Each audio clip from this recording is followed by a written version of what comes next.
Jay here for Stretford Paddock. How are you? Sorry.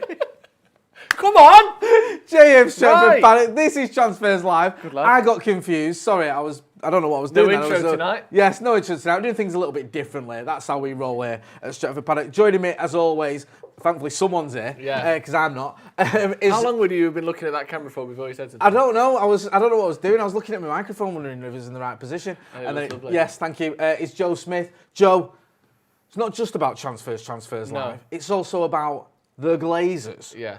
Yeah? I'm talking about Avram, Joel, not Malcolm. No. There's another one. Well, there was. There's another one called like Peter. There's Darcy as well, isn't there? And there a Brian.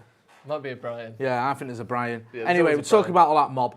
We'll also be talking about how United fans are fighting back with various means, including boycotting sponsors and leaving negative reviews on Trustpilot for TeamViewer, which is right up my street, by the way. I like stuff like that. Yeah, I love That's a something bit you would of get right involved in, shithousery. isn't it? And I may have done that already, but I use TeamViewer, so my negative review is genuine. Do you actually? Of course I do. I've not left a review of a product that I've never touched in my life. In fact, I don't even know what it does. Good. My 1-star review was honest because I was very annoyed with TeamViewer, and I won't be using it again for the gardening. Whatever it is to do. Why don't we have a Jadon Sancho rumour as well? We've not had one of them for a little while. We'll talk about Harry Kane. We'll talk about David De Gea, because apparently he could be reunited with a former Manchester United manager. That's a good way of putting things. Everton. Got it in one. Yes. And also, Ole Gunnar Solskjaer gave his press conference today ahead of the AS Roma game. And funnily enough, a lot of the talk wasn't centred around the semi-final. It was talking around all the shenanigans. He literally was saying thank you to anyone who asked him a question about the football. Yeah. Did you see that? Yeah. And also, speaking of football, you know... Taking me into... Yeah, go on. Chelsea are playing against Real Madrid. Currently 1-0 up. We'll keep you updated and abreast of any further updates in the Chelsea Real Madrid Champions League semi-final. I don't know, Jay. Because ultimately the thing is, beat City. Here's the thing. Let's just admit it.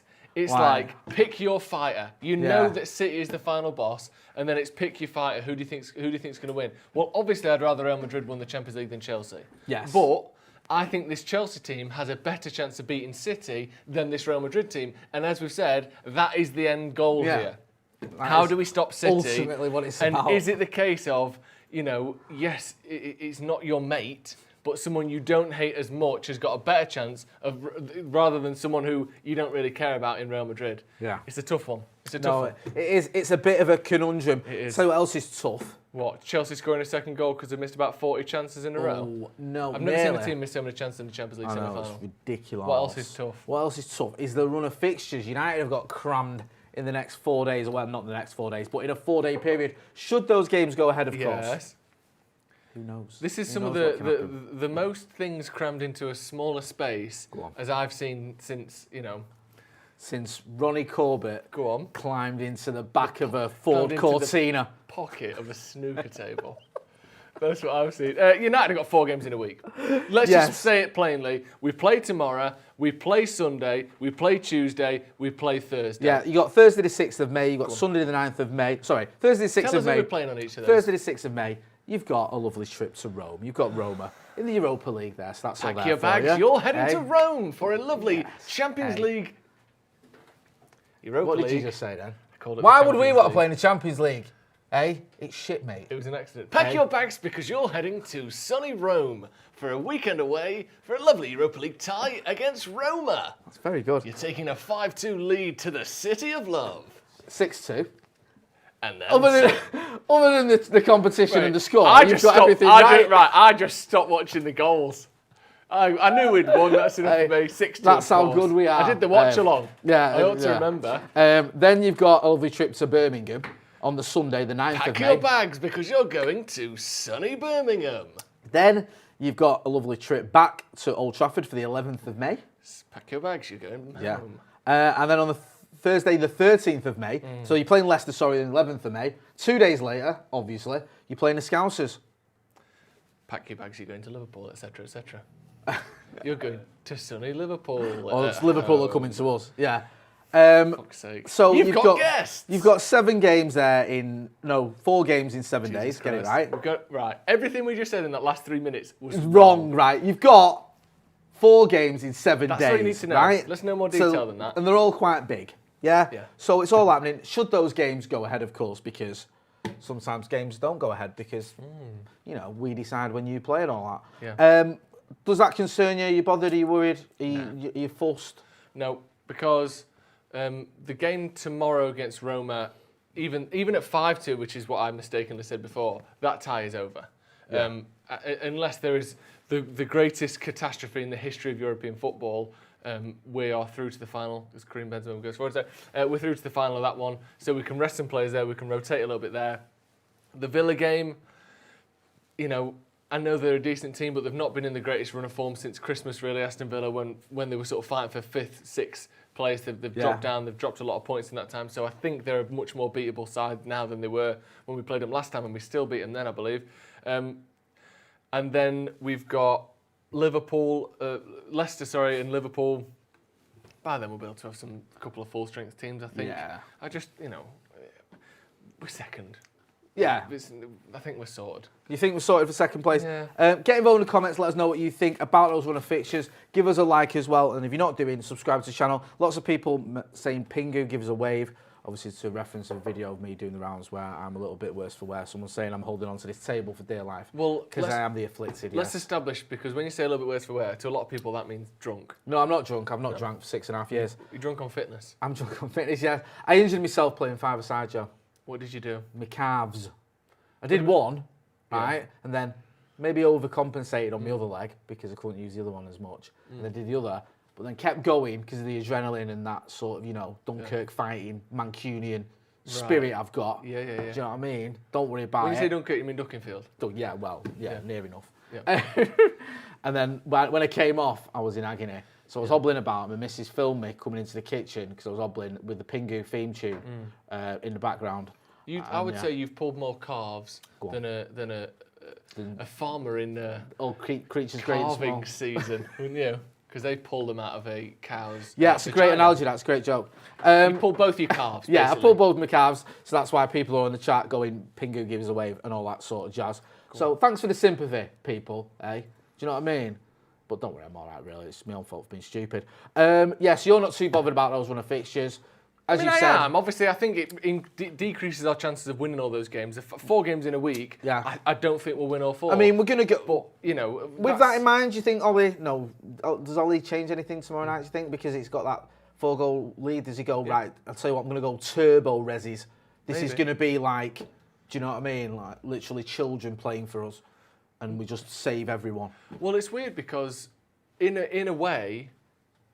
We've already had a week off now. Yeah. So it's not this rest they need extending, it's after. Yeah, it's from the 9th, innit, basically. Yeah, because the Thursday to the Sunday is normal.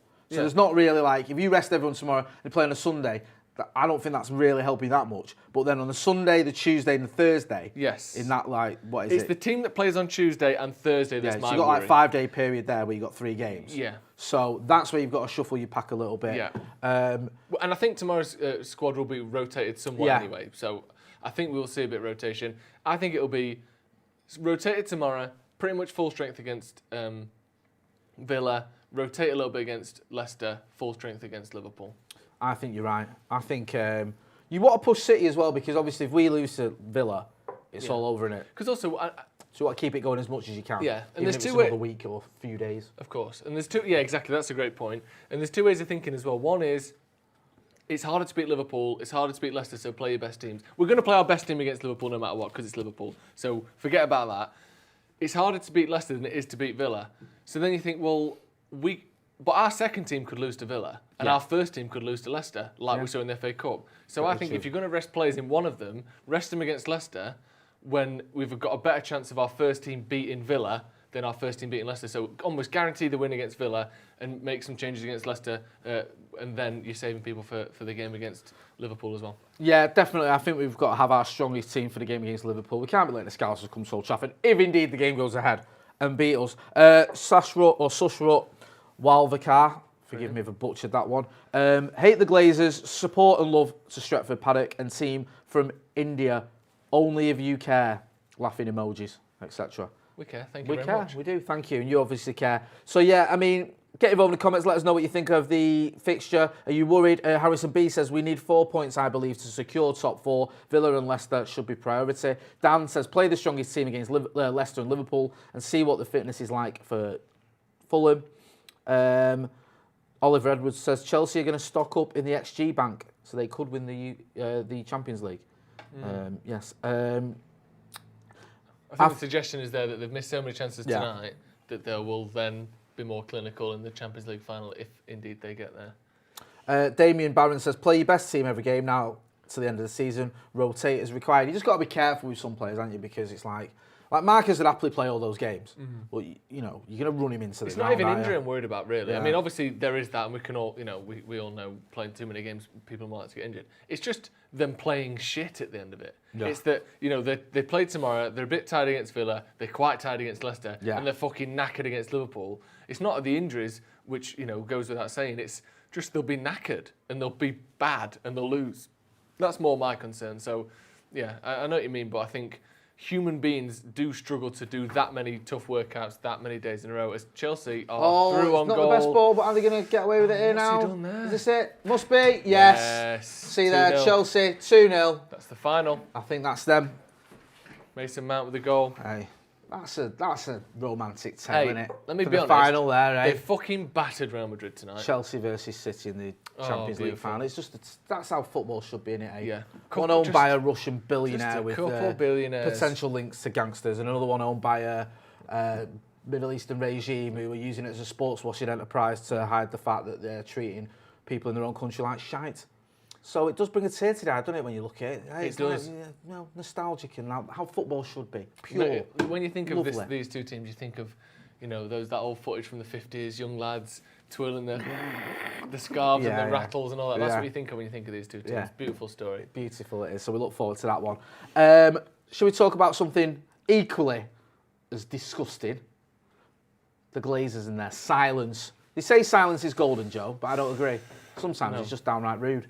Yeah. You might have seen Avram Grant Avram Glazer. Let's get it right. Avram Grant. Fuck it. Got Chelsea on the brain. Get Avram Grant out and all. Yeah, he mind you, I like Avram Grant because he helped us win the Champions League in 2008. Thank you. Avram Glazer getting doorsteps, as we say in the journalism parlance, by Sky News over in Florida. I think it was, if I can find her name here, Sally Lockwood, who approached him from Sky News, tried to chat to him. He just ignored her. She was saying, have you got a message for the fans? Do you think the fans are just customers? Is the customer always right? He didn't answer any of it. He just went into his car, sat down, drove off. What did you make of that when you saw that? Because we sort of knew it was coming, didn't we? Because we were speaking to Sky News on Monday and they were saying, we're going to try and get hold of him over there. So I was waiting for this to happen. Obviously they did. He's quite easy to find, I think, online. Steve was talking about on Reel's podcast the other day, like, he's even on Street View. Yeah. Like, he himself is on the street. On Google Street View. Yeah, if you go onto his street, you can find his address and where he is. I'm not, saying anything, but you can. And there's a picture of him outside his house on the street as when the van's gone past. He's been stood there. So they found him, asked him questions, didn't answer them. What did you make of that when you see it? Were you surprised, angered, whatever? What was your feelings towards that? I mean, it's exactly what I just exactly what I expected. Isn't it? Like, what? He didn't say anything. Like, they found him. He just fucking ignored us. He ignored her. He just ignored everything that's happened in the last week or 2 weeks or few weeks. Just ignored it. Like they've done for 16 years. They've spoken twice in 16 years. What did we think was going to happen? Oh, you know what? Thanks for coming to me and doorstepping me. This was the opportunity I was looking for to actually be really nice and generous and say we're going to sell up. That was always going to happen. I mean, I'm glad that people were there. I'm glad people put him on the spot, put him under a bit of pressure. He obviously knows what's going on.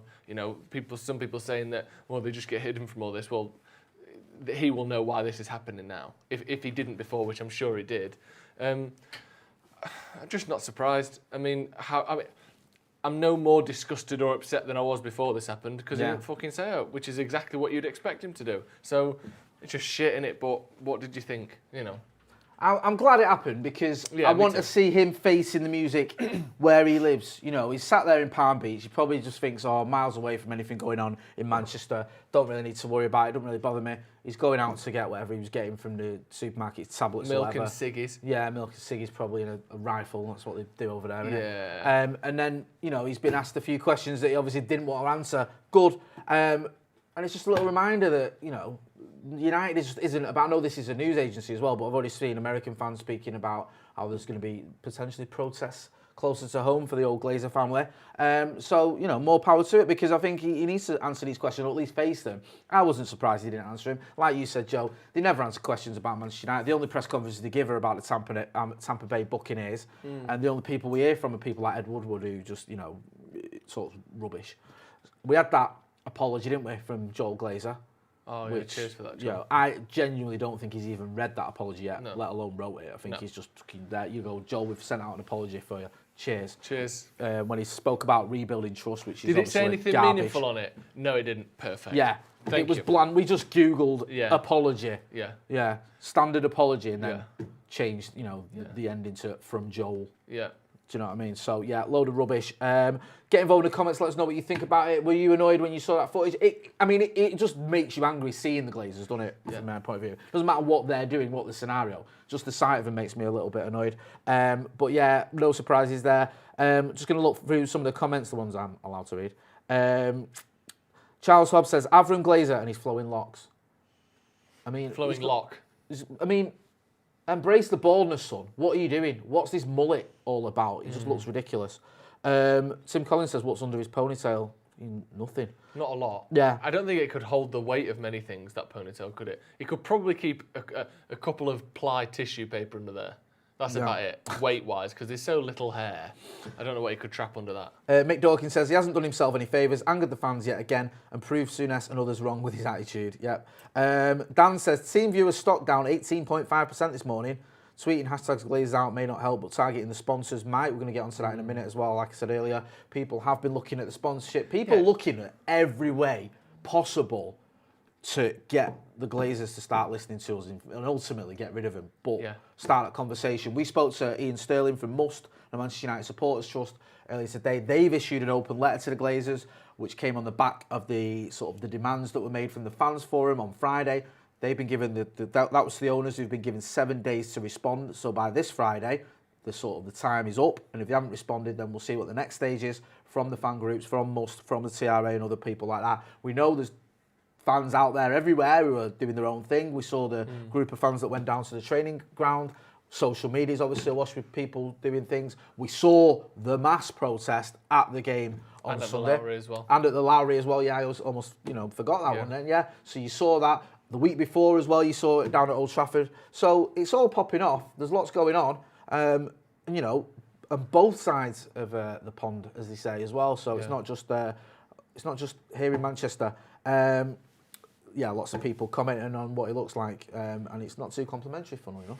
Is it not? No, I won't repeat him, but you can see him in the comments. Give us a like, give the video a like. If you're not doing as well, subscribe to the channel and give us a share as well. I mentioned about the sponsor boycott. This is a new thing now. There's this sort of list doing the rounds and people saying, that's another one of the Glazers. That's Joel. Is that Joel? Yeah. I wonder how many different graphics we've got with different Glazers on it. There's another one. There is another one. Let me find his name. I don't want to be that guy. Mark? No, Malcolm don't live anymore. Sorry, producer Cameron. You said that like, ring, ring, ring, ring. Hello? No, Malcolm don't live here anymore. You got the wrong number. It's Jay lives here now. Yeah, all right. Bye-bye. He doesn't live I ain't got his new number. I don't know him. He's no longer alive. No longer inhabiting the world. Do you know what I mean? And that's all I'm going to say about that. I'm not going to comment any further. Kevin, that's the one. Yeah, Kevin. I'll tell you what, there's some REIT lookers in that family, isn't there? Yeah. Kevin Glazer. Well, they're lacking looks they make up for in cash. Yes. Don't they? That was their... Yeah. They got to choose one or the other. Right, come on. So, sorry. Yes, the sponsors. Manchester United fans, as you can see from the graphic, begin sponsor boycott. A group of United fans have launched Not a Penny More campaign. So they're targeting all these different groups, different sponsors of Manchester United, and the idea is you're not going to spend any money on them or with them. Yeah. So if I can just get them up now, actually. Do you want me to read this statement here? Go on, you read the statement. It says your sponsorship money will be used for debt servicing and dividends. Supporting the Glazers does not support the club. To that end, Man United fans will boycott your products, seek to tarnish your brands and support your competitors until you terminate your commercial partnerships with the Glazer family. Excuse me, not a penny more. Thoughts? Thoughts on this avenue? Because this is very much a sort of a 21st century avenue to go down. Not even 21st century, 22nd, 210th decade technique. Yeah. This is something we've seen implemented in the last 10 years. This is your social media type sort of strategy, isn't it? Where you go after the sponsors because you think, well, these people won't stop. You can't stop the person, you can't stop their employer, but what you can stop is the people who give them money. And you sort of attack. It's basically attacking the supply line, isn't it? Yeah. You sort of cutting the roads off, burning the bridges, all that sort of stuff, so that they can't get the money they wanted from the people that would give them the money. Because what these sorts of brands care about more than the Glazers do, obviously, is their public image, is PR. People like TeamViewer, to a lesser extent Adidas, because they're sort of top 10 brands in the world in terms of recognisability. They don't necessarily care as much. But smaller brands or big brands that aren't, we don't care about anything brands, do care what their public image is. Do care that over time they will be soured. And like you said, 18% in a stock decrease. I'm sure that'll rebound, but it might not. And they'll be looking at that going, that's a fifth or a sixth of our value has gone down. Yeah.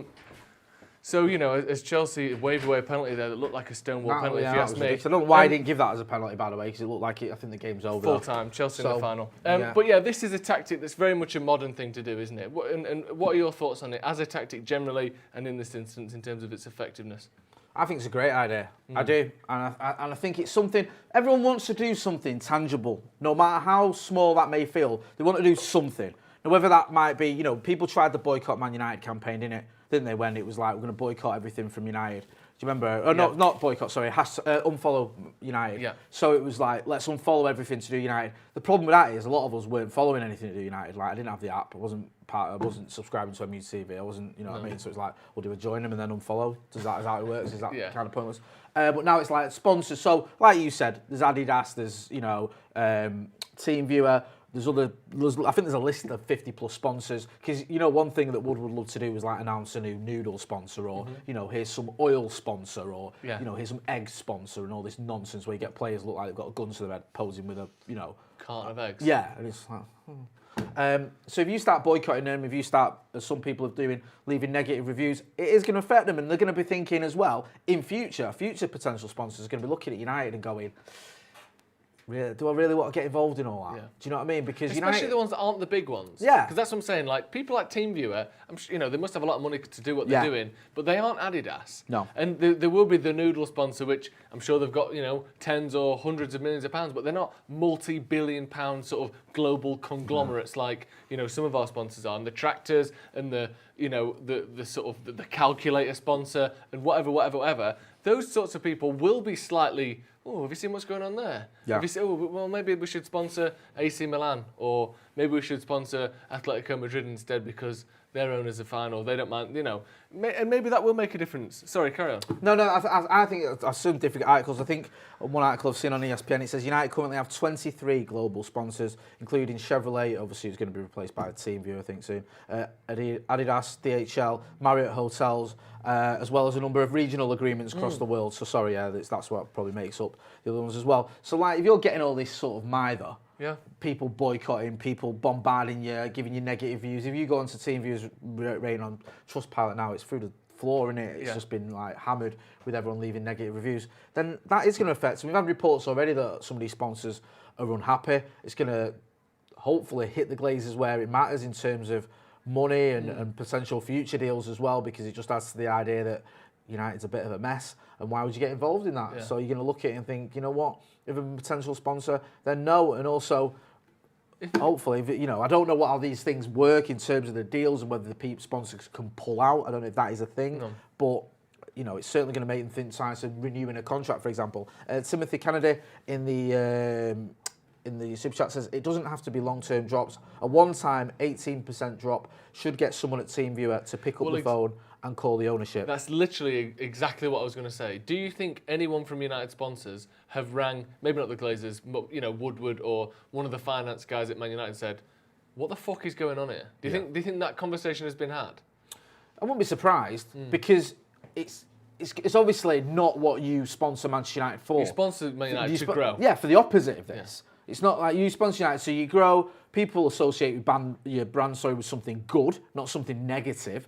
Do you know what I mean? You get into that point where people start using your brand who perhaps weren't using it. That's the whole point. You know what I mean? It's just like a good way of advertising. So you're getting the opposite of that. People saying, well, we're not going to use your brand anymore. And you're actually paying for the privilege of people not to use your brand. Yeah.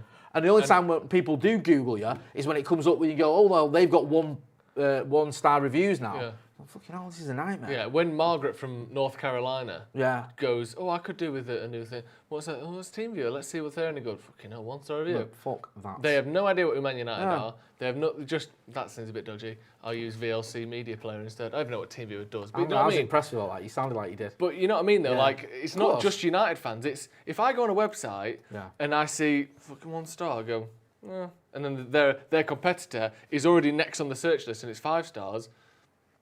It's like when you go in your Pornhub or whatever, and it's got like one of the vids has got a 4-star rating. The one next to it's got 5-star rating. Yeah. Which one are you going to click on?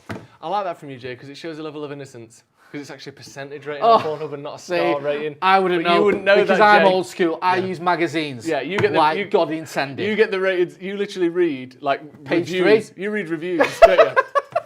Send off for Busty Babes 19, dude. It's got 4.5 in the Guardian. Well, I say the Guardian. Nuts. Max power. Yeah, I buy the Sunday Sport for the what's it called? Small horoscope. Reviews. Yeah. Luke H in the super chat says, all the money in the world, yet at the back of his head, I think we're still talking about Avram Glazer, looks like a ball sack that's never seen a razor. Get him onto Manscaped, lads. He stopped returning my calls, but otherwise I would do. United Forever podcast says, when I was a young boy, my parents couldn't afford to buy me an Adidas shell suit, and I got abused for wearing 2 stripes. Who's got a last laugh now? He has. Yes. Well, quite simply. Johan Cruyff had 2 stripes, didn't he, on his Dutch kit because he had a sponsorship deal with Puma, and the Dutch team had a sponsorship deal with Adidas, so he didn't want to wear 3 stripes, so he took a stripe off. Really? Yeah. If you look at the pictures from the 1974 World Cup final, Johan Cruyff, you'll notice, has 2 stripes on his sleeves, and his teammates have 3 because he had that Puma deal. Sensational. Like, you won't get away with that either. That sounds very much like an old sort of carry-on film where the sergeant major goes up to one of the corporals in the army and just goes, nicks one of his badges off them. And you'll get that back when you buck your ideas up. It's like, you'll get that 3rd stripe back when you score a goal. I love all the old war films like that, mate. Me too. Someone else, Santa Not says, Joe's mank accent, laughing emoji. Spot on, isn't it? Yeah, it is. It's uncanny. Andy Hyde says, anyone else think on Friday we'll just get a generic long-winded, we'll look into it, take it under advisement type of empty statement from the Glazers? Yeah. Well, Andy Hyde, I actually fear that may be very accurate. I'd be amazed if we had anything other than, we're taking your comments on board. I think we're going to, react or action some changes. I think the best thing not the best thing to hope for to sort of long term, but in terms of what to expect from this, I suppose, response to United fans have put out this 4-point sort of demands or requests or, whatever. I think what we'll get back from that is something along the lines of the Glazers will issue a quarterly or 6-monthly or yearly season review statement where we answer questions, we talk about the future of the club, the investment of the club. I think what we'll get is maybe a periodical written statement from the Glazers from now on. I think that's what they'll do, something like that. So they can go, look, we chat. We've got the same guy who wrote the fucking apology to write a thing saying, this has been a good year for United. And on FIFA, you might not have played it, it came out in about 1996. What, on computers or not? Well, yeah, on computers. Like calculators on your telly? Yeah, it's like calculators on your telly. Right. On that, at the end of the season, they'll come to the board will give you a message as the manager. They'll say to you, this we did well. In the domestic cups, we did well. Sponsors-wise, we overachieved. I think we'll get something like that, like a season review text message from the Glazers. I think it'll be something like that. I don't know why you bother with them computer games. It's just a fad computer. It's never going to last, yeah. Jersey Devs 2000 says, anyone who holds Man U stock on the NYSE, that's New York Stock Exchange, for anyone who doesn't know the jargon. Us financial whiz kids know it. Needs to use their proxy vote at the June PLC meeting to vote against the entire slate of people standing for the board of directors, especially the Glazers. So he's obviously, got some actual ideas there on how to affect things that I can't say whether he's right or wrong because I'm not as au fait with the machinations of the New York Stock Exchange as I'd like to be. As you pretended to be? Yes. I'll tell you something else I could see happening. Go on. I could see them announcing someone like Edwin van der Sar for the CEO role. I could see them doing that as a sort of, hey, look at this, look. If they go... Big 6'5" new CEO that you all like. Edwin van der Sar, bang. Jadon Sancho, signing, bang. Yeah. 6 monthly write-up from the Glazer family, promised, bang. I think... A seat on the board for a supporters group, but only in an observatory fashion, bang. Is that going to placate people? I think what they're trying to do now is they're doing the maths, they're doing the projections, they're running the simulations on. What is the least we can do that looks meaningful to enough people that we get people to back off for a couple of years? Yeah. I think that's what they're trying to go, right, will issuing a statement where we apologise be enough? No, we've seen that. Yeah. Will saying that we're going to increase security at Old Trafford be, or that we're going to paint the seats at Old Trafford be enough? No. Yeah. Will van der Sar, like you said, Sancho, a quarterly promise from them that they're going to release an official statement from the Glazers addressing needs and putting someone on the board? Oh, that might. Now all of a sudden there's groups of sections of fans going, hang on a sec, they're listening, they're learning, and it's just enough to get the real hardcore off their back for long enough that they can carry on as they were. I think they might try something like that. I think we're past that as well, don't you? Do you? I think we are. I think now a lot of United fans are speaking to, a lot of people who've been commenting on the site and everything, and just the general feeling, especially at the protest on Sunday, and not just people that were there, but people on social media talking about was, when facing them with the prospects of a points deduction was bring it on.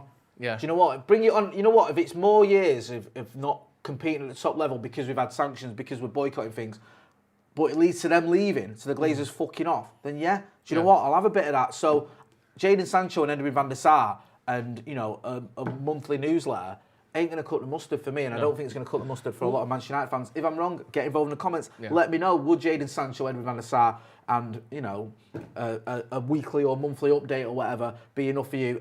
Syrian Bala says, TalkSport is absolute crap. I mean, I could have ended his chat there, really, because that's just facts. They have a clear agenda on us. Lol. Heard him criticise G-Nev for being the voice of the fans. Joke. I've read that one. Also, VJ Mukesh says, hurt seeing Chelsea and City in the Champions League final, the two most efficiently run clubs in the European final. At what point will the Ollie Outers realise that the issue here is the board/owners?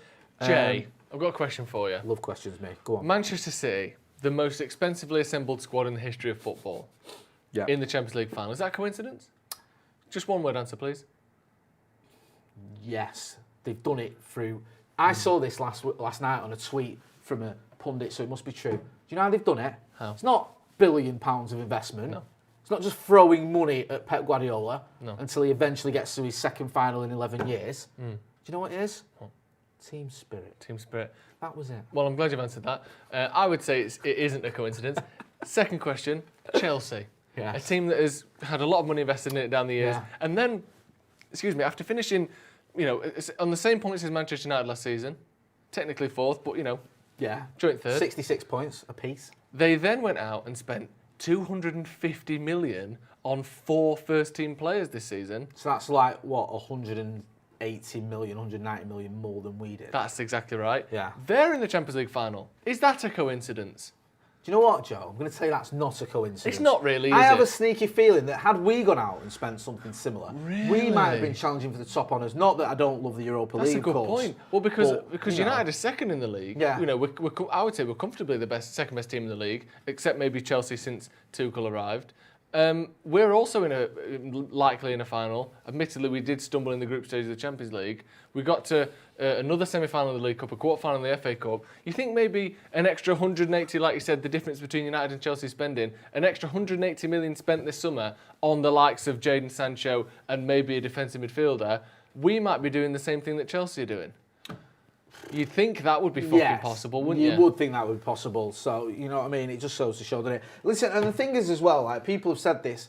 I've seen people as pundits, people in the media saying, oh, it is just about transfers then, isn't it? It's just about the fact that you haven't got enough transfers. It's not just about transfers. We've got a gross debt of 500, I think, and 37 million quid, which is roughly what it was 10 years ago. It's like 40 million less than it was. Oh, well, fucking whoop-de-doo. Yeah. You've got a stadium that is crumbling apart at Old Trafford. It is. There's leaks in the roof. You squashed in. It needs fixing. It needs basically rebuilding. That's not going to happen. That could have happened if we hadn't been spending all this money on furnishing the debt. 800 million, over 800 million we've spent on interest on that debt. That's what I mean. Also, where the women's team that we're all so proud of and that they made a big fucking song and dance about, the under-23s team, where are they playing? Surely a club like Manchester United, one of the biggest clubs in the world, will have a stadium for our teams to play in, which is not Old Trafford. Oh, no, we don't. They're going to play fucking 7 miles away in Lee Sports Village. Yeah. Do you know what I mean? It's just not good enough. And it's not just about transfers, although that is a part of it. It's the fact that we're still in debt. We've still got stadiums that are falling apart. We've still got our youth or our under-23s and our women's team playing in a stadium that belongs to someone else. And it's just not good enough. And we're just not having it anymore. So, and also, we've got owners who think they can take us into a European Super League, take us out of the Champions League without even speaking to the fans. It's ridiculous. I'm just going to go through a couple of the comments here as well. Also, Tyler Pickerskill, welcome to the academy. JAU says big ups, Ronnie Corbett. Thank you. Atop P says Old Trafford is crumbling. Europa RM says Europa is about as good as the FA Cup. Listen, I don't mind the Europa League. I want to win it. Yeah, I want to win it. But after 2017, I didn't want to see it again.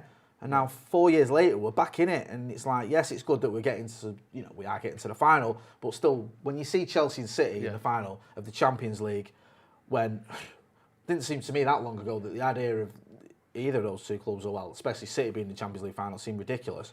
And now here we are. It is very frustrating. And also, we're at a time as well where European football, and a lot of this is down to the sort of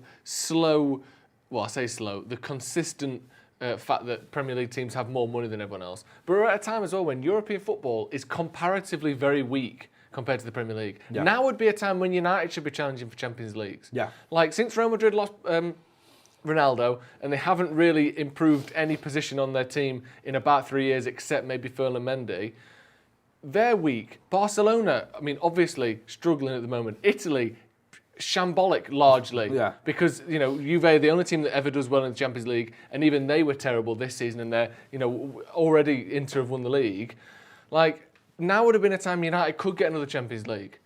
We could have probably beaten this Real Madrid team with the right investment. We could have beaten the Porto team that Chelsea beat with the right investment. Like, I know that the league is the main focus, but like over this on the Champions League, we've had a great chance over the last couple of years with the right investment. Over those 2 games against Palace, we were probably the better team over the 2 games. Easily. We're the best team in both games. Yeah. They're 2 goals in the second... what was it, 3-1 in the end? I think at Old Trafford, yeah. The first and second goal they had, that second goal is one of the luckiest goals I've ever seen. And also, Fred got a sending off, which shouldn't have been a sending off. No. I mean, I'm not saying we would have won the Champions League. My point is that even this United team, which isn't that great, was, comparable to a team that got to the semi-finals of the Champions League. So yeah, it was there for the taking. It was there for us to at least get to the latter stages had we had a little bit more investment. And when we say investment, we mean the club, the club's investment, not the owners. They haven't put a penny in. As I keep saying, if you spend 1p on Manchester United Football Club during your lifetime, you've spent more than the Glazers have, because they haven't spent any of their own money on this club. All they've done is get a leveraged buyout using debts and loans with the club as sort of collateral on those loans. So they've never put any of their own money in, unlike we all have. Shall we talk about Ole Gunnar Solskjaer's reaction when he was asked about all the goings on? He says he's in a difficult position, Joe.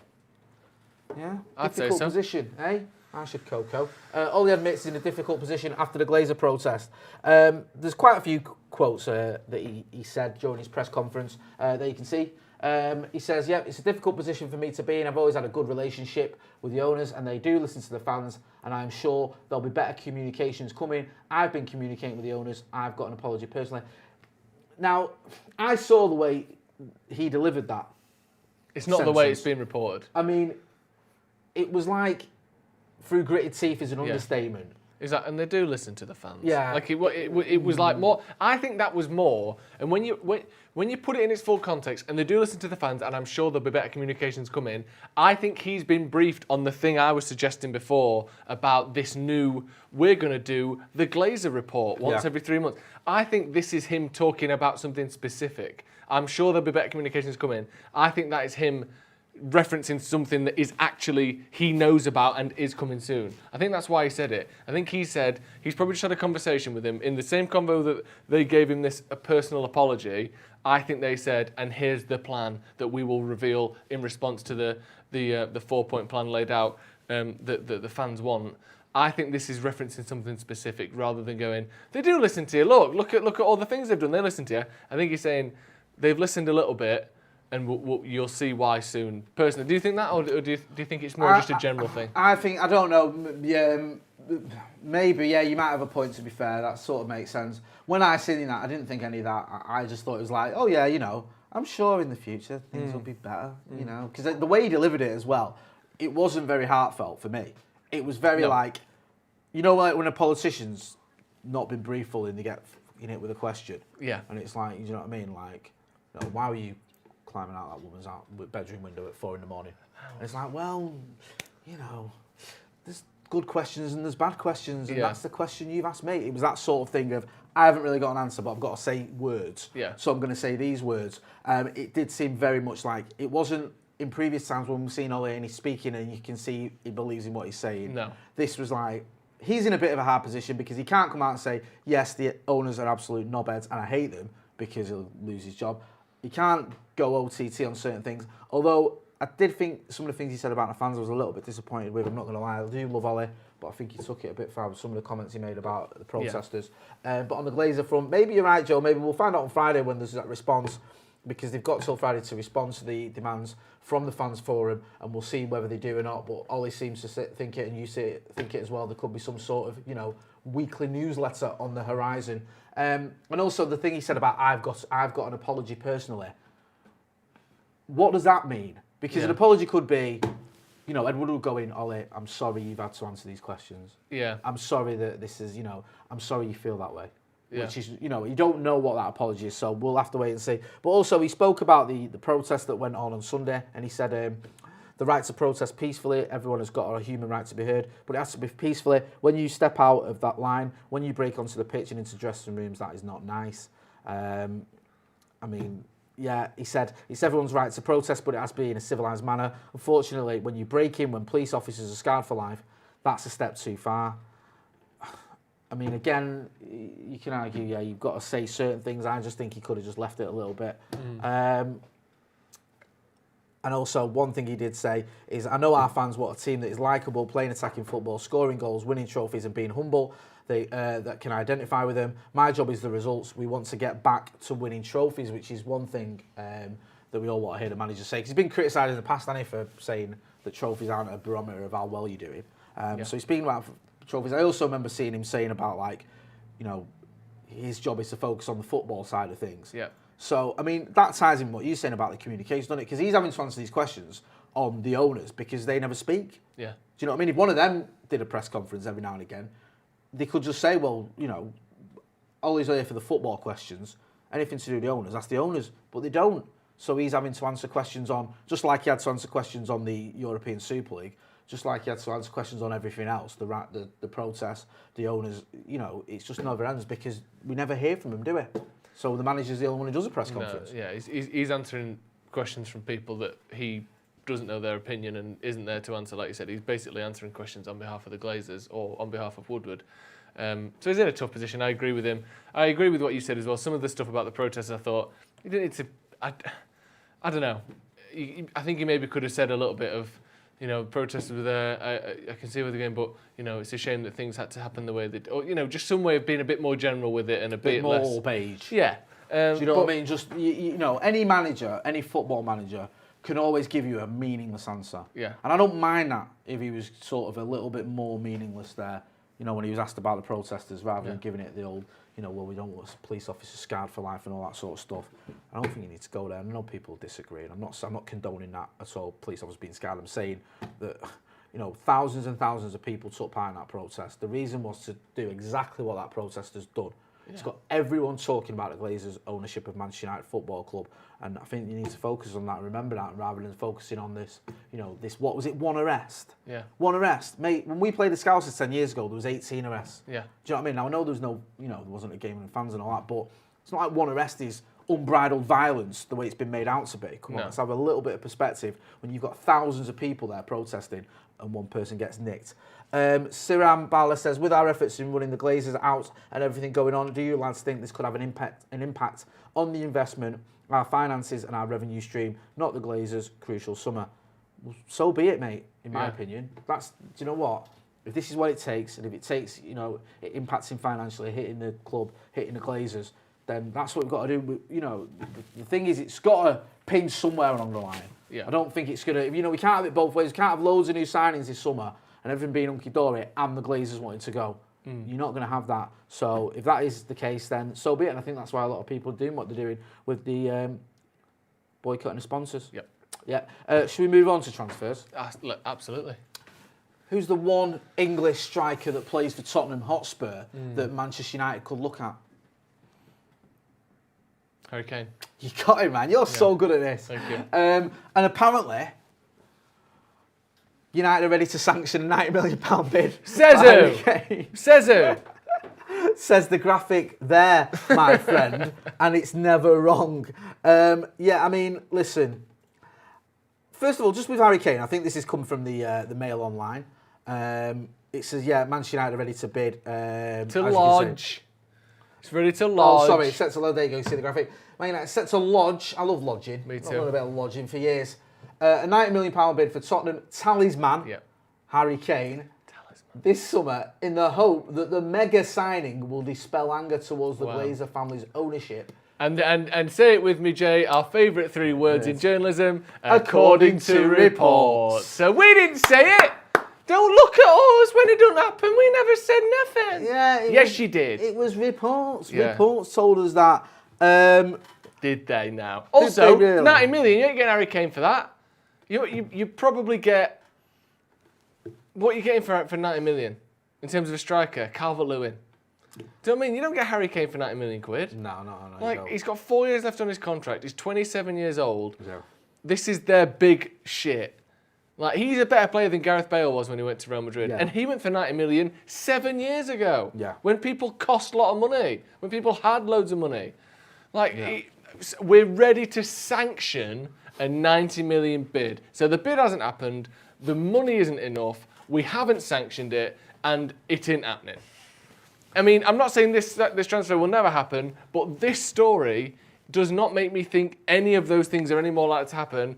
Ready to sanction a bid. Because the bid's going to be rejected. Yeah. It hasn't been sanctioned. And who says we're ready? What does that even mean, right? By the way, are ready to sanction. Yeah. Like you were saying then, that's not are going to bid. No. Have got a bid ready, have put aside the funds. It's literally are ready to sanction. Yeah. So in the future, we're prepared to possibly have £90 million available for this bid if that's the bid we decide to do. Yeah. So there's so many ifs, buts, and maybes in that story, according to reports, that it sort of makes it meaningless. The good thing, really. the good thing is this is meaningless. But if there are any other updates or reports, we'll bring them to you and we'll judge them on their validity. But this one, you know what, Jay? Let's move on. Okay, let's do that. Because as it stands, nothing there. I'm not having that. I think United are probably interested in Harry Kane, but I don't think we're getting much of an update with that one. No, I agree. Get involved in the comments. Let us know what you think about Harry Kane, whether you think we are preparing to sanction a bid or whatever the headline said. Do you really want to see Harry Kane? Is that the one that most people want to see? I'd absolutely have him. Let know. The other option, who is another Englishman, but this one plays in Germany for Borussia Dortmund. Jude Bellingham. Oh, it's so close. So close. Nearly. I'll give you another guess, but this is your last guess. I'll give you a clue. Used to be at City. I don't know it. Have we spoken about him on the channel? Not really. It's flown under the radar a little bit, this one. Jadon Sancho. Jadon Sancho, he got there, yes. Jadon Sancho. Oh, and here's a bit of good news. This is better. This is the sort of positive news we've been crying out for the past few weeks. Dortmund will ask for less than €100 million. That's more Sancho. like it. That's more like a story. Yes. Fabrizio Romano saying it. What happened last summer, and it seems to be correct, the way it all panned out was as it was foretold by the shaman that is Fabrizio Romano. He said they want €120 million, they won't accept any less, and they won't have a dragged out transfer saga. Right? They've said that. They said that, and Romano reported it last summer, and that was what happened. United bidded 100 or 90 million euros, whatever it was. They said no. Yeah. We tried to go back at the end of the window. They said, we told you had a deadline 6 weeks ago. Yeah. So now Fabrizio Romano is saying they've dropped their asking price a little bit. Yeah. They've got the little yellow Tesco sticker on Jadon Sancho. It says, was 120 million, now 90 million. I think that there's something more in that. And I think if United want to make big signings, I know there's reports, we're not going to sign anyone, we're not going to sign. We have signed players for 90 million quid before. We signed Paul Pogba for 90 million quid. So this club has paid this amount for people. Do you know what I mean? Do you know what I love about this? So it's been sorted then. Romano. I'm already over it. Romano did his tweet, right? So he said, Borussia Dortmund will be open to sell Sancho in the summer if the right bid will arrive. After 1 year ago, he was one step away from joining United. Dortmund will be asking less than €120 million to let Sancho leave this year, but no late bids at the end of the window, right? So someone's replied to him and says, what is less than €120 million? 100 million, 90 million, 80 million? And he's replied to that, bit less than 100 million. Why not just start with that in the original tweet? Well, that's a good point. Because that would give away too many details. Yeah. Anyway, a bit less than 100 million. Bit less than 100 million. So why? Well, that's like saying Dortmund will take less than 300 million. Yeah, they will. Yeah. How much less? A bit less than 100. A bit less than a third less. Yeah, why? Yeah. Why? Romano, you're a busy guy. Why give yourself more work to do by having to reply to more tweets? Yeah. The specifics. Just start with the obvious answer that it's 100 million euros, a little bit less than that. Yeah, so... But that's pretty big news, though, isn't it? Yeah, it is. Because the reason why I think this is big news is we don't have any real confirmation from any of the major sources in journalism or in reporting or wherever that United are actually really after Harry Kane. Yeah. You've seen people going, oh, you're not actually going to buy him. They would have bought him when 20 years... Well, it's not 20 years ago. We don't go out and buy Harry Kanes anymore. Yeah. You know, we don't just take the best player from the team that finishes just outside the top four like we used to. No. But we do have very good evidence from a lot of very reliable journalists that United want Jadon Sancho. Yeah. We also have this, evidence from those same sources that Jadon Sancho wants to join United. Boom. We also have evidence from those same sources that United were willing to pay 90 million quid or so last summer, and now that is what they're asking for. To me, this makes a lot more sense. Yeah. Because all of the things are in place. The only thing that isn't in place is, are we still willing to bid what we were willing to bid 12 months ago? Yeah. Because COVID has happened, the protests have happened, the owners are in a different position perhaps than they were. That's the only question. But this is much more likely to me to happen, and I think United will be actively trying to make this happen. I suppose the other question is, are we still interested? Yeah. I don't see any reason we wouldn't be. We don't have an out-and-out right winger at the club, and he's the perfect person to go in that slot. So I think this one is not necessarily, I wouldn't say I think it's going to happen. I think we'll be talking about this for a long way through the summer, and I think this one has a decent chance of happening. Yeah, I get where you're coming from completely with that one. It does feel like a little bit different from last summer. Although last summer at one point looked like it was going to happen, there was always that 130 million euro elephant in the room that wasn't going away. And it's all very well and good saying the player wants to come, the club want him, but that doesn't make 130 million euros appear. No. And Dortmund seem to be digging the heels in. Things are completely different now. They've had another year of sort of a lack of fans, COVID hit finances. Like you said about Sancho, he's not had quite the season he's had. I don't think Dortmund have got as much pride as they had last season, because obviously last summer Bayern had just won everything, including the Champions League. Had been rubbing Dortmund's noses in it, and there was a sort of sense of, you know what, fuck you, we don't need to keep selling our best players. we demanded 130 million or 120 million euros, whatever it was, and if we don't get that, we're not going to sell him. This time round, it's looking very different. Also, Dortmund can't pretend that they're not shit again this season because they're 5th. They're probably not going to get Champions League football, and it's quite hard to say that you've got a team completely stacked with world-class players when you can't finish in the top 4 in the Bundesliga. Nice. Do you know what I mean? Oh, we got loads of good players. They're worth loads of money. Are you ahead of Frankfurt? Well, not really. Not this season, we're not. So I know obviously it's not. We all know that 1 or 2 good players doesn't make a team a top-class team, but they can't be like, look at these players we've got. If you had loads of world-class players in every position like they always try to claim they have, they'd be doing better than they are now. So I think, like I said, the pride's taken a bit of a knock. They don't have that same resentment to Bayern because their chief exec just come out and told them that they're shit like he did last year. And also, they're just not doing very well. They need more money this season because they're not in the Champions League, probably. I agree. Sushrut Walvaker says, has football come down to buying players versus investing in youth, like class of 92? For me, United should spend around 250 million on transfers to compete with City and Chelsea. Probably would need to spend, I don't know about 250 million, but a big chunk of money, I think, to get above City, but will that happen? I'm not sure. I think it would take that much. That's what Chelsea spent last season. Yeah. And they still haven't bridged the gap to City. I think we could do it. I think we could probably get above City or challenge. Yeah, to be honest with you, I was going to say about 180 million, but you're probably right. I mean, what the fucking hell's the difference? 250 million, 180 million. Yeah. I think if you bought, say, a Sancho for 90 million and then maybe in fact, you're right, because you'd still need another midfielder as well. Yeah. So, you're right. Sorry, yeah. Season before last, we bought Maguire for 80, Wan-Bissaka for 50. Yeah. Already that's 130. Yeah. That's one starting centre-back, a right-back, and then 50 million more to 180. That wouldn't be enough. You need a right winger. For me, you need a DM as well. We need a striker. You need a striker. So those, and if you're going to get decent players in those 3 positions, you're looking at around at least 70, 80 million in any of those positions. So there's your 240, 250 million. Syrian Bala says, with our efforts in running... Oh, sorry. We've had that one. Syrian Bala again in Super Chat says, absolutely depressed, lads. Prem final in Champions League. Please tell me the Glazers will leave and will win the quadruple next. Haha, I'll settle for 21. I would settle for 21 next year. But we'll have to wait and see. I mean, I just don't know. I don't know. Seems unlikely, doesn't it? It does. It's very hard to be positive at the minute. And it's hard to focus on the pitch stuff at the minute as well, isn't it? Yeah. That doesn't seem the focus at the moment. No, it does. We'll run through a couple of stories. Yeah. Jose Mourinho, remember him? Oh yeah. He's not been out of work long, has he? No. Talk Sport. The Sun. Yeah. He's picked some right fucking heady organisations to join there, hasn't he? Yeah. Bloody hell. Next, bloody the Nazi party. He wants to join De Gea. He wants De Gea to join him on loan at Roma.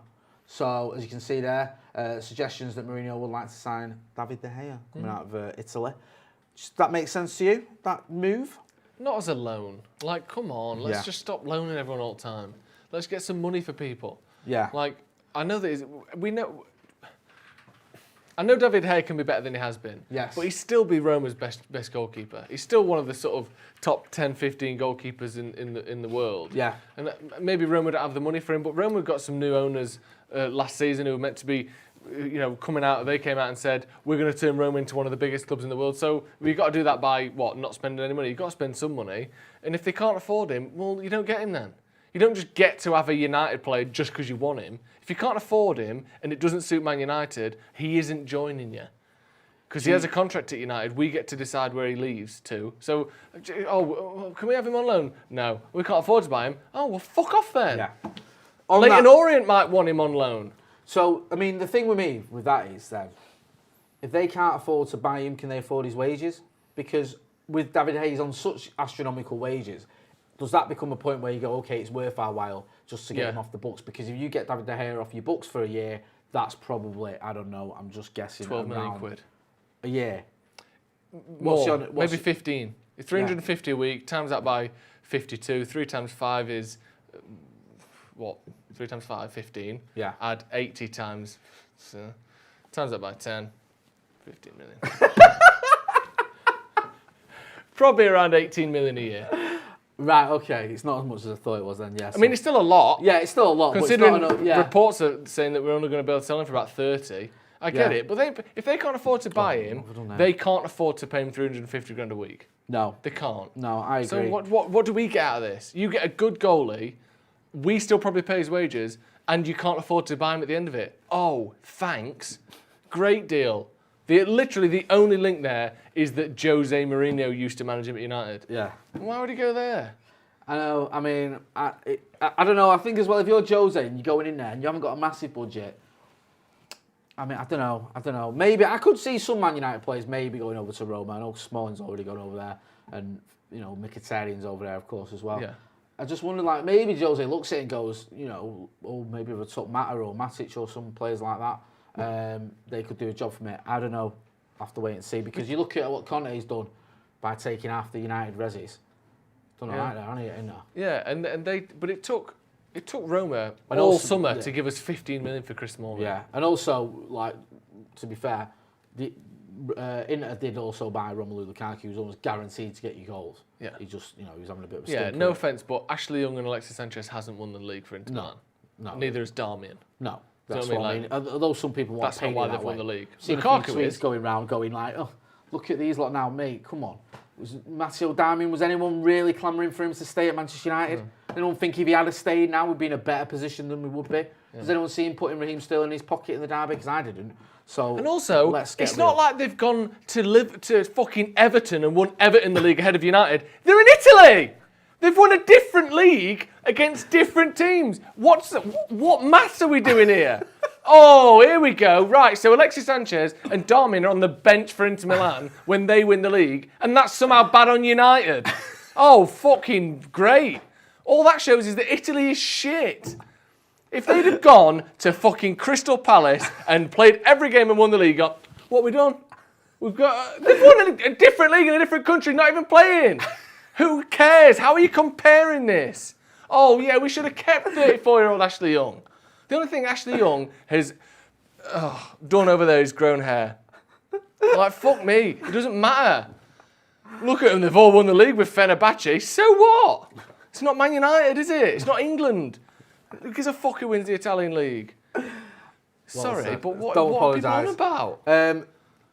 Just a reminder, Ole sold all these lot, and now they've won the league in Italy. So?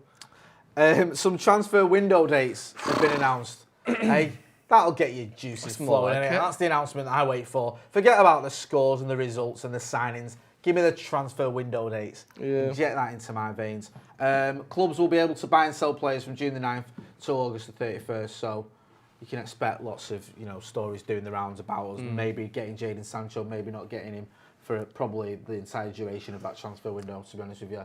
As you can see in the graphic there, the Premier League's confirmed it will come back into line with other European leagues for the 2021 summer transfer window, meaning the experiment that closed the window of the eve of the Premier League season will be scrapped. That was a fucking farce, wasn't it? That was a laugh, wasn't it? Yeah, different dates and all We're that. We're going to shut 2 weeks before you. Yeah, why? Because it's an experiment. People have problems. Yeah. Wait, can you still sell players to those teams? Yeah. We can still sell to them. We just can't buy from them. Is that not potentially weakening your team and your league? Nah, not really. You obviously don't understand Isn't it funny, by the way? Things work. Isn't it stupid that the stock exchange shuts at night? Like it's a shop with an old lady behind the counter. What time was it shut? Like 6. What? Oh, stock exchange. You know stocks that are just this intangible, non-existent fucking tokens on a screen that you can just do on your phone? Yeah. That shuts. Do you know what? At a time when a fucking chippy would shut. It's like in court. What? I love it in court how like lunch in court, or dinner as you say in Manchester, is like sacred. Yeah. No matter what, like a witness could be on the stand crying her eyes out, talking about the time she was bashed over the head with an hammer, and a judge would be like, "Oh, actually, should we stop there? Got cheese and ham in the cloakroom. Stop there for lunch. We'll come back in an hour. Excuse me, Your Honour, can you not just have a fucking Nutrigrain and carry on? Why is this like, we've got to stop for lunch? Yeah, just break off a fucking wagon wheel and eat it when no one's looking. Just finish what you're doing. Yeah. Job and finish. It's ridiculous. The stock exchange, it's shut. Turn up at the stock exchange, the most all-encompassing, global fucking digital bastard of all time. Shuts. And it shuts, doesn't it? It shuts. It's not like, oh, go on, can we do that deal? Yeah, go on, quick, push it through. It's 5 past, they won't know. It's no. It's fucking shut, like, it'll reopen in the morning. What? What is this? Is there anywhere else open? No, that's it. That's the only one. It's just one, and it's shut, mate. Well, I need to buy some emergency stocks. Well, we ain't got one of them. There's no like hospital for the stock exchange that you can go to at 24/7. Open the stock exchange 24/7. Cowards. That's why we announce things after the close of play, so people will realise it's fine before the morning. I was just seeing the best comment ever. Go on. He just Karen says, "What are these two on about, lol?" Right. Let's move on then, shall we? I think we've heard enough.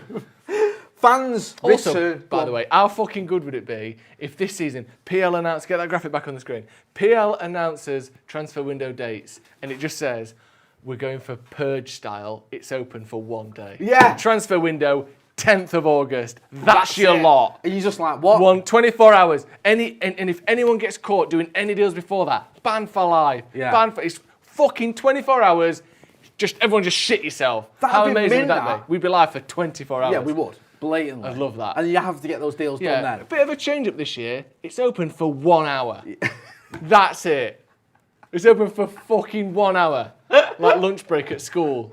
That's it. Get all your transfer ins and outs done in that hour. And if you can't do it in that time, did you even want them? Yeah. Tough shit. We've done experiments. Let's do some more experiments. So yeah. The 1 hour transfer window could be a thing. Pretty expected really, isn't it? June till August. We love all that. Yeah, don't worry, we'll be here as well, June till August. We'll have loads of late night lives as well. Well, not late night lives, transfer lives at night time. Yeah. So me, Joe, Macca, Steve, I think some of the other lot will be joining us as well. So we'll have Baggers, Ronaldo, everyone. Every night during the transfer window, we're going live. Yes. Yeah, so no matter what day the transfer happens, we'll be live to talk about it. What a beautiful concept, Jay. The way forward, isn't it, mate? Do you know what I mean? It's about time we always got involved as well, because me and you do everything. Hey, save it for the off air, yeah. Right, go on. What's next? Fans return. Hey, think we already did, didn't we? Yeah. Last week. That's nice. That's good. Yeah, the Premier League can confirm that fans return. Premier League fans to return for the final 2 weeks of fixtures this season. I like unnecessary apostrophe alert. Fansers to return. Sorry, Cam, you've been having a great run, but we're going to have to let you go. The Premier League confirms fansers returns. No, wait a minute. Is that right? Fans is plural. Fans own the return, so there should be apostrophe after the S. Not on that left one, there isn't. Fans to return. Okay. This is talking about a group of people. The left, the right one. Sorry, I was looking at the right one. Fans returns, okay. I almost had you back there, Cam, but he's right. No. Sorry, fans to return. Yeah. We'll be taking that up with the grammar department. But it doesn't matter at all. But yeah, that's good, isn't it? And it's good that United have... I like that they've rearranged the fixture against Fulham so that United should be able to have some fans there. So you can see people in the stadium once more. Allowed up to 10,000 fans or 25% capacity, whichever figure is lower. Final UK government approval for the return will be announced no later than 10th of May. You going to be applying? You going to bother with that? Can we? I don't know. I don't know what to do. I mean, I haven't got a season ticket, so presumably it'll be season tickets only. No, someone's saying fans to return is right. That's not the point we're making. It's the apostrophe on fans to return was unnecessary. Yeah. Do you understand what I'm saying? Yeah, because in that we're just talking about a plural, which doesn't need the apostrophe. Just the other one is a plural and an ownership, in which case you would need the apostrophe. Yeah. I think. I mean, none of us are really that smart. I think it's good that that fans are getting back in there. It's a shame that the Europa League is a slightly different matter, but there's still talks that there might not even be allowed any sort of United fans to travel from any other countries. So, hopefully there's a few thousand United fans that live in Gdansk. They're not really going to be playing for much, and it's a game against Fulham. It'd be great to be there, but it's just a shame that it couldn't be last game of the season or the game before last against Fulham. This is to stay in the title, or this is a huge game. It's a shame we won't get to see any sort of... Sorry, I almost knocked your laptop off the table there. It's a shame we won't get to see any sort of real climactic games. But, it's better than nothing. It's good that it's a step forward towards full capacity. Full capacity. Are you going to be applying for it? Are you going for it? You don't like it, do you? The thing with me, right, I love... football. I love football. And I like people, me, Joe. I like a select group of people, though, my faves. But when I go to the game, it's about meeting up with those people that I don't usually see. When we was at the protest last week, one of the sort of the good things about the protest, other than obviously the main reason we're there, was just give the Glazers a fucking message and let the rest of the world know as well. We've seen mates I've not seen physically for like what, since when was it, Manchester Derby, when McTominay got that late goal? 13 months ago. I do feel like that's a good chance to meet up with people and be part of that, and then obviously if there's only like 1 in 4 there, it's going to be a bit different. I don't know how it's going to work. I don't know. I might hold my horses, mate. And also, we don't know where the next stage in this process is going to go yet. There's talk of maybe deferring people. We've seen tickets deferring, people cancelling. Listen, I'm open to any suggestions that I think will bring around change at this football club. So I'm not even guaranteeing about anything yet. We'll just see what happens. And as you can see from the comments and everyone who's been here, also Heverton, thank you, welcome to the academy, and Sidat Badam, thanks for your super chat. You can see there's loads of different ideas, there's loads of different sort of campaigns, protests, plans going on, including the sponsor one we talked about, including boycotting sponsors, leaving reviews and all that stuff. People are doing it, I'm just telling you. So we'll see what goes down in terms of tickets and fans and all that sort of stuff. But no matter what, we will be giving you updates, letting you guys know as well what the next step is. And you let us know. You let us know what's going on, because as I said earlier, there's all sorts of plans and protests going on about the Glazers' ownership of Manchester United. They've got that deadline till Friday to respond to the fans forum. So we'll see whether they do or not. But one thing's for certain, if they don't, United fans aren't going to just fucking give up. I think they'll have to reply to that. There's momentum now. Because they saw what happened last weekend. If they are offered a chance to, give some sort of resolution or some response to pretty, hefty claims or hefty requests, if they just ignore that, they're fucked. It's like Ian Sterling was saying today. I was chatting to him from Must, and I said about Chelsea have opened up that place on the board, haven't they, for supporters to join. And he was saying that's just observers, really. They're not on the board, they're just there to watch. Just means you get to sit in on meetings. Yeah, and also Chelsea's sort of anger towards their owners has subsided a lot. Yeah. Like with the initial Super League thing, now they're in the Champions League final. Abramovich has obviously ploughed a lot of his own money into the club, regardless of what you think of him or not. He has put money into Chelsea, so I don't think there was that level of anger from Chelsea fans towards their owners that we've got. So a place on the board that's just observing is probably enough to keep Chelsea fans happy, who are pretty much happy anyway. Manchester United ain't going to go for that. United fans ain't going to go for that. I know from speaking to the likes of Ian Sterling and from other fan groups, people who are in that fans forum meeting, they're not going to have just some, meaningless offer. It's got to be something tangible. It's got to be something that makes a difference. And if not, you're going to see the reactions and the repercussions. Joe, thanks for joining us. Well, not joining us. You're always here, aren't you? I've come in as a special guest today. Special you're guest. Very welcome. Yeah, you're very welcome. Actually, until next week. It's a good job you're in it, because I was away with the fairies at the beginning and staring at my reflection in the mirror. Yeah. Oh, is that a mirror? No, it's a television in it, right? Television's like the mirror, isn't it? When you're bloody on it all the time, like you. Sorry, Mr. Fucking Radio. Chill out. Hey? Do you know what I mean? Just because some of us still living in the dark, the wireless with Joe Smith. Hey, God, get with the programme, dickhead. Don't make me fucking stick this on you. Yeah. I'm only joking. I love radio. I spent 10 years in radio. It's the best. Just, Or second to YouTube. Yeah, that's it. YouTube is the best. Talking of which, what else is on our YouTube channel? We've got loads of coming up. You should check out that interview that you did with Ian Sterling, by the way. That was brilliant. Out earlier today. Make sure you check that one out. Tomorrow, of course, Man United play in a semi-final. In case you've forgotten. Weird that it's almost like, we got that. Yeah, Europa League semi-final, second leg. We'll have the watch-along. We'll have all the build-up to that. And the fallout as well. It's going to be me. It's going to be Adam McCullough. It's going to be Freddie Quinn on there. Hopefully we can have a bit of fun, a bit of a laugh, a bit of a chill sesh. Right, with a 4-goal cushion. 4-goal conclusion. Yeah, exactly. Yeah. It is going to be carnage, I think. Yeah, it's going to be fun. Yeah, it is. It's going to be a good laugh. It'll be very, very entertaining. And if it's not a good laugh, welcome to the biggest meltdown you've ever seen from a human being. If we go out and I'm sat next to Adam McCullough, I don't know if I'll make it through. If we go out, right, I will be upstairs. I'm going to leave the building. I don't even want to be in the same building. That table will be trashed. The headphones will be shattered. Me and Freddie will have been punched in, as he likes to say. And also, you lot. They'll say, you lot, this is what you lot are just accepting all this. Yeah, so it's you're personally responsible for what you're So either way, it's an absolute treat. So make sure you check out the watch on tomorrow night, starting at 6:30 for all the build-up, the team news, all that good stuff. coming up tomorrow. Also, as well, you can send in your predictions. Where can people send in your predictions to? paddockmatchday@gmail.com, and you can be featured on the watch-along every single game. So some of you might not know that. We put fan predictions on every single watch-along, so make sure you get involved. Send your prediction and just record on your phone. Don't need any fancy setup, don't need anything like that. Get your phone out. I think it's going to be 2-0. Send to paddockmatchday@gmail.com, and you'll be on the watch-along. It's as simple as that. It is as simple as that. Make sure you follow him on all his socials, Joe Smith 93.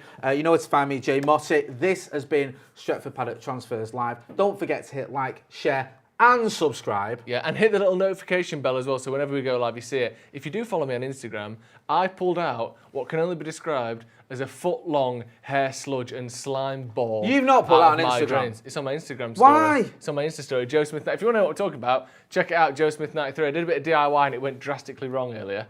I mean, I've seen some things in my time on this earth, and that was undoubtedly the most disgusting thing I have You've got to check it out now. witnessed. So, yeah, you kind of do have to go and see it. So go and check him out as well, and his disgustingness.